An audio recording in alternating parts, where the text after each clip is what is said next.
তো গাইস আজকে রথ টানতে গিয়ে কি করলাম চলো তোমাদেরকে বলি। তো আজকে বিকাল বিকাল আমি আর সৌভিক ভাই আর কয়েকটা অ্যান্টেনাকে নিয়ে বেরিয়ে পড়েছিলাম রথ টানতে যাওয়ার জন্য। গিয়ে দেখি রথ এখানে রেডি, কিন্তু রথে এখনো ঠাকুর ওঠেনি। আর গাইস এই দেখো আমাদের এখানকার রথের ঠাকুরগুলো, আর এখানে একে একে ঠাকুরগুলো রথে তোলা হলো। আর তার কিছুক্ষণ পর রথ টানা শুরু হয়ে যায়। আর আমার দিদি এখানে তার জুতোটা ধরিয়ে দিয়ে বললো পরে ঘোর এটা।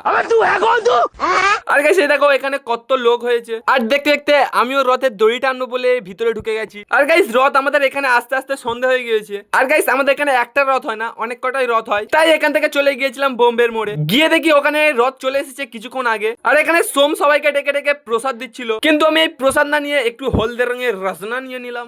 এটা ছিল বোম্বের মোড়ের রথ। আর এই দেখো আরো একটা রথ। তো চলো তোমাদেরকে আর একটা রথ দেখাই। তো গাইস এই দেখো আরো একটা রথ। আর এই দেখো মুখে বেরি ডান্স। আর এদের ডান্স আমি আর সুরজিৎ ভাই হাঁ করে দেখছিলাম। তারপর এই ভিড়ের মধ্যে অনেক যুদ্ধ করার পর অবশেষে এক প্লেট প্রসাদ নিয়ে নিলাম। তো চলো প্রসাদ খেতে খেতে আমি আর সৌভিক ভাই বাড়ির দিকে যাই, আর তোমরা সাবস্ক্রাইব করো। জয় জগন্নাথ।